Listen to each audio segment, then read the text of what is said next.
بسم اللہ الرحمن الرحیم۔ السلام علیکم ورحمۃ اللہ وبرکاتہ۔ ناظرین محترم، اللہ سبحانہ و تعالیٰ سے دعا ہے کہ اللہ سبحانہ و تعالیٰ صدقہ محمد و آل محمد صلی اللہ علیہ وآلہ وسلم جتنے بھی لوگ بیمار ہیں اللہ سب کو شفائے کاملہ عاجلہ عطا فرمائے۔ فی زمانہ اس دور میں لوگ جو ہیں وہ شکوک و شبہات میں ہیں، اور طب سے محبت کرنے والے جو لوگ ہیں وہ بہت سی غلطیاں کر رہے ہیں، عام لوگ بھی اور طبابت کرنے والے کچھ حضرات بھی۔ میں یہ لفظ بڑا ڈر کے استعمال کر رہا ہوں کیونکہ طبیب حضرات پھر غصہ کر جاتے ہیں، تو معذرت کے ساتھ جو سچائی ہے وہ میں آپ کے سامنے رکھ رہا ہوں۔ اگر کسی کو ناگوار گزرے تو میں اس سے ایڈوانس میں معذرت چاہتا ہوں، لیکن یہ بالکل حقائق پہ مبنی باتیں ہیں۔ تو سب سے پہلے چلتے ہیں جی کہ اس وقت طب یونانی اور نظریہ مفرد اعضاء کے اندر جو غلطیاں پائی جاتی ہیں، دیکھیے یہ کہا جاتا ہے غدی ملین، اعصابی ملین، صداوی ملین اور جناب عضلاتی ملین۔ تو سب سے پہلے ملین اس چیز کا نام ہے جو کہ نظام انہضام کو تیز کرنے کے بعد سٹول کو پاس کروائے، اس کو ملین کہا جاتا ہے۔ تو لہٰذا اس منطق کے مطابق ملین اشیاء صفراوی ہوں گی، گرم تر یا پھر گرم خشک۔ کوئی بھی سرد خشک یا بلغمی چیز ملین نہیں ہو سکتی۔ یہاں تک ہم دیکھتے ہیں کہ نظریہ مفرد اعضاء کے اندر جو ملینیات آپ کے سامنے رکھی گئی ہیں ان میں کوئی ایک جز جو ہوتا ہے وہ قبض کشا ہوتا ہے۔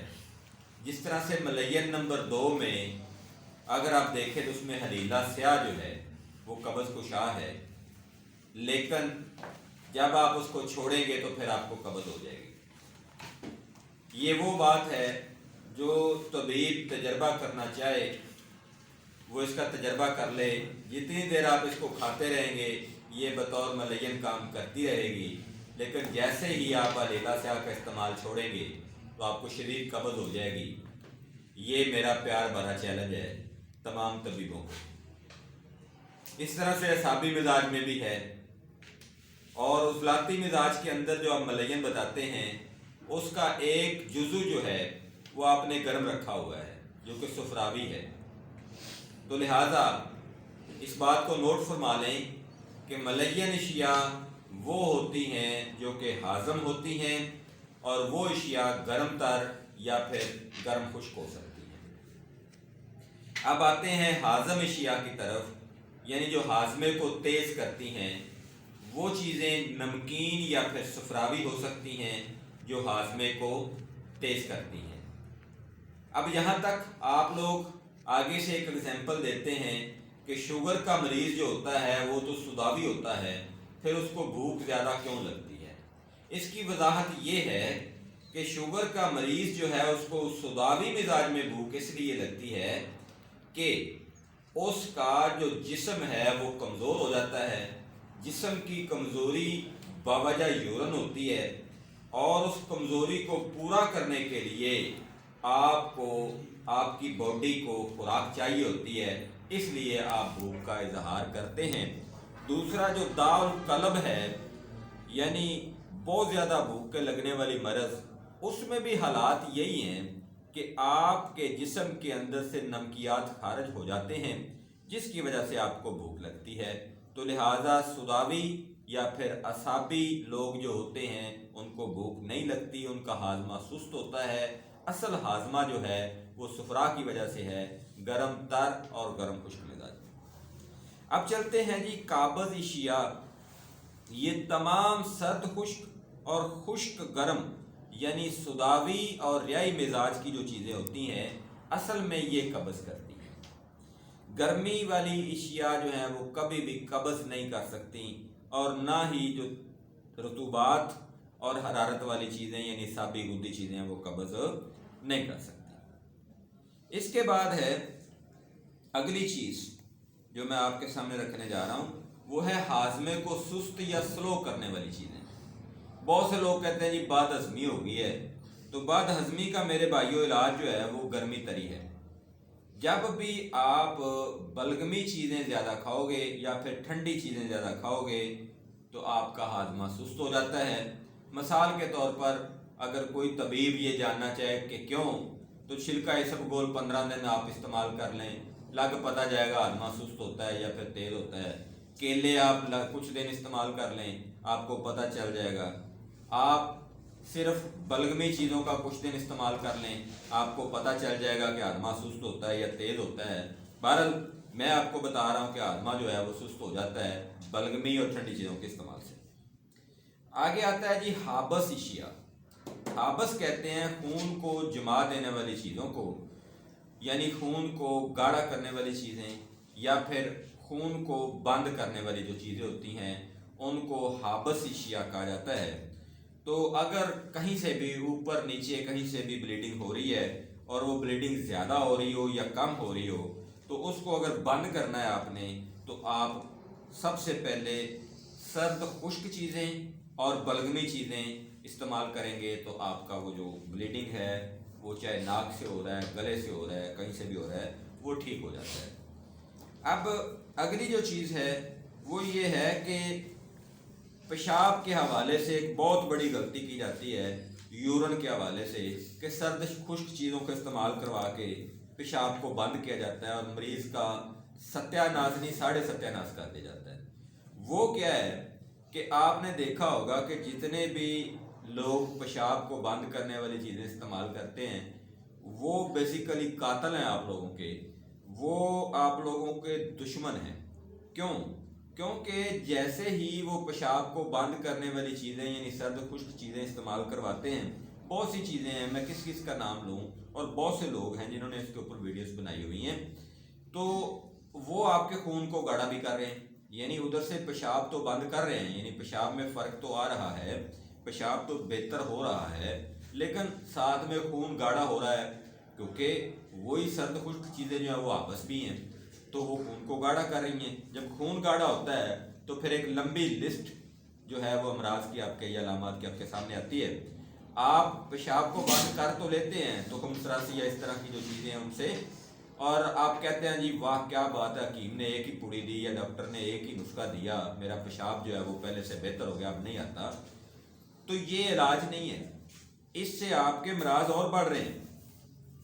اب پیشاب کو اگر آپ کو زیادہ آ رہا ہے تو نارمل کس سے کرنا ہے؟ صفرا سے کرنا ہے، گرم خشک اور گرم تر چیزوں سے، تو پیشاب جو ہے وہ نارمل بھی ہو جاتا ہے اور خون بھی گاڑھا نہیں ہوتا اور کوئی مزید مرض بھی نہیں آتا، یہ بھی یاد رکھیں۔ اچھا، یہ ایک اور غلطی میں نے آپ کے سامنے رکھی۔ اب ایک اور چیز میں آپ کو بتاتا ہوں کہ ہمارے ہاں جو ایک اور بہت بڑی غلطی کی جاتی ہے طب یونانی میں بھی اور نظریہ مفرد اعضاء میں بھی، وہ کیا ہے کہ جی کوئی بھی مرض ہے مغلظ چیز دے دو، یعنی جریان آ رہے ہیں، قطرے آ رہے ہیں، یا پھر اطلام ہو رہا ہے، یا پھر مادہ منویہ جو وہ پتلا ہو گیا ہے، ٹائمنگ کا ایشو ہے، انتشار کا ایشو، سب ایک ہی چیز رٹا لگایا ہوا پوری طب یونانی میں۔ اور جناب لوگوں کو میں سمجھتا ہوں کہ جس طرح سے لوٹا جا رہا ہے نا، اللہ کی پناہ ہے۔ اس میں جو اچھے لوگ ہیں وہ بھی بیچارے قابو آ جاتے ہیں، حالانکہ وہ ایک بہت پیٹنٹ نسخہ آپ کو دیتے ہیں، تو وہ اگر آپ سے مانگتے ہیں 5,000 یا 10,000 تو چیخیں نکل جاتی ہیں۔ اور ایک بندہ جو 2 نمبر فراڈیا اور انتہائی گھٹیا قسم کا بندہ ہے، جس کی نہ کوئی تھیوری ہے، نہ کوئی ریسرچ ہے، اور اس نے نہ کوئی اسٹڈی کیا ہوا ہے، اور نہ ہی اس کے پاس کوئی ڈگری یا سرٹیفکیٹ ہے، تو وہ بندہ بھی آپ کو 4-5 ہزار میں وہی چیز تھما دیتا ہے اور کہتا ہے جی یہ وہی چیز ہے، حالانکہ ایسا بالکل نہیں ہے۔ تو آئیے اس غلطی کو بھی دیکھتے ہیں کہ غلطی کیا ہے۔ اب ایک بندے کو اگر انتشار کا پرابلم ہے تو اس کو مغلظ دینے کی کوئی ضرورت نہیں ہے، اس کو آپ محرک چیز یعنی گرم چیز دیں گے تو انتشار ٹھیک ہو جائے گا۔ ایک بندہ جو ہے اس کی مادہ منویہ پتلا ہے، اب پتلا کیوں ہے؟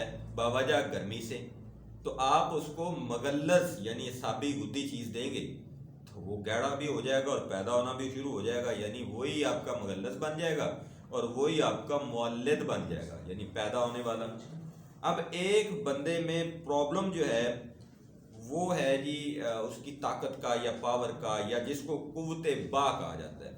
اب قوت با کے آپ انٹرنیٹ کو سرچ کریں جناب، انی پڑی ہوئی ہے، یوٹیوب کے اوپر بھی، فیس بک کے اوپر، مطلب جہاں پہ بھی آپ کو لگتا ہے نا اخیر ہوئی بھی ہے، جبکہ قوت با صرف عضلاتی گدی نسخہ جات کے استعمال کرنے سے ہی بڑھتی ہے۔ اب یہاں پہ بہت بڑی غلطی ہو رہی ہے۔ وہ کیا غلطی ہو رہی ہے؟ سب کو ایک ہی چیز دیتی جا رہی ہے، اگر کوئی چینج بھی کر رہا ہے تو وہ اس چیز کا خیال ہی نہیں کر رہا کہ بندے کا مزاج کیا ہے۔ مثال کے طور پر ایک بندہ جو ہے اس کا مزاج آلریڈی عضلاتی گدی یعنی رہی مزاج ہے، اور اس کو پھر دوبارہ سے آپ جو ہے وہ قوت با کی چیزیں دیں گے تو وہ اس کو فائدے کی بجائے نقصان کریں گے۔ اچھا، نیکسٹ جو اگلی غلطی ہے جناب وہ کیا ہے؟ وہ غلطی ہے جی زبان کی سفیدی کے حوالے سے۔ قانون مفرد اعضاء کے اندر جو چیز بتائی جاتی ہے حقیقت میں وہ کیا ہے، اور اس کو جو لوگ ہیں وہ کیا سمجھتے ہیں۔ دیکھیے میرے بھائی، اگر زبان کے اوپر بالکل باریک لیئر سفیدی کی ہو نا، جس طرح سے ہم وائٹ واش کرتے ہیں دیوار کے اوپر، تو وہ سفیدی جو ہے وہ بلغمی مزاج میں نہیں آتی، وہ سوداوی مزاج میں آتی ہے۔ اور میرے سے لوگ جب فون پہ بات کرتے ہیں وہ کہتے ہیں جی میرا مزاج نصابی ہے، لیکن میں سوداوی چیز کھاتا ہوں تو مجھے نقصان ہوتا ہے۔ بھئی نقصان کیوں نہیں ہوگا؟ کیونکہ آپ نے وہ زبان کی سفیدی کو دیکھ کر، حالانکہ وہ بریک لیئر تھی، اس کے کارنر سفید تھے، آپ نے کہا جی صابی مزاج، حالانکہ وہ صابی مزاج تو تھا ہی نہیں، آپ غلطی پہ تھے۔ میرے بھائیوں، جو موٹی لیئر ہو زبان کے اوپر، ایک صحیح موٹی تہ جمی ہوئی ہو، وہ صابی مزاج ہوتی ہے۔ دوسرا صابی مزاج کے بندے کا جو جسم ہوتا ہے نا، وہ بالکل پانی کی طرح ہوتا ہے، نرم و ملائم، مزیدار، مطلب میں اس کو مزیدار جسم کہتا ہوں، ٹھیک ہے جی، لیکن اس میں طاقت واقت کوئی نہیں ہوتی۔ تو وہ ہوتا ہے جی اعصابی زبان، جس کی موٹی لہر سفید ہو، اور جو زبان کے اوپر بالکل پتلی اور باریک لہر یا تہ ہوگی وہ سوداوی زبان ہوگی، یعنی اس میں سردی خشکی تو آلریڈی ہے، اوپر سے آپ سردی خشکی کی دوائی کھائیں گے تو بجائے فائدے کے نقصان ہوگا۔ ویسے میرا طریقہ علاج تو علاج بالضد کا ہے، لیکن یہ میں غلطیاں جو ہے نا وہ بتا رہا ہوں نظریہ میں اور جو طب یونانی میں کی جا رہی ہیں، اور یہ جو چیزیں ہیں یہ میں ثبوت کے ساتھ بیان کر رہا ہوں، دلائل کے ساتھ، اور پریکٹیکلی یہ چیزیں میں نے دیکھی ہیں۔ اچھا، اب جو زبان کے اوپر پیلا پن ہے یا زردی ہے، اس میں کوئی بھی غلطی نہیں کرتا، کہتا ہے جی گرمی کی جاتی ہے، یہ بالکل ٹھیک ہے۔ اب جو زبان کے اوپر سرخی ہے، اس میں ایک غلطی کی جاتی ہے۔ ایک ہوتی ہے لائٹ سرخی، یعنی ایک اچھا پیارا سا کلر، جس طرح سے آپ سمجھیں کہ گلاب کا ایک روپیلی سا رنگ ہوتا ہے، روپیلی اس کو کلر ہم کہہ سکتے ہیں، گلابی رنگ۔ اچھا، یہ تو خون کی علامت ہے کہ جسم میں خون ہے، لیکن اگر لال سرخ اور تیزی والا رنگ ہو تو وہ عضلاتی گدی زبان ہوگی۔ اب یہاں پہ بھی یہ غلطی کی جاتی ہے۔ اور اگر کسی کی زبان بلیک ہے، نیلگوں ہے، یا پھر اس کے اوپر باریک سفیدی ہے تو یہ سردی خشکی یعنی صداع کی علامت ہے۔ تو یہ اپنی غلطی نوٹ فرما لیں اور اس کو درست فرما لیں۔ اب آتے ہیں جی منہ کے ذائقے کے حوالے سے، یہاں پہ بھی دو غلطیاں ہیں، اس کو بھی نوٹ فرمائیں تمام طبیب حضرات اور تمام لوگ۔ وہ کیا ہیں؟ سب سے پہلے دیکھیں جی، پھیکا ذائقہ اعصابی گدی اور اعصابی عضلاتی میں ہوگا، یعنی بلغم کی جو آپ کی ہے، بلغم کی زیادتی ہے اس کی وجہ سے ہوگا پھیکا ذائقہ۔ اور اس کے بعد جو سوداوی لوگ ہیں جن میں سردی خشکی کی جاتی ہے، ان کا منہ کا ذائقہ ترش ہوگا۔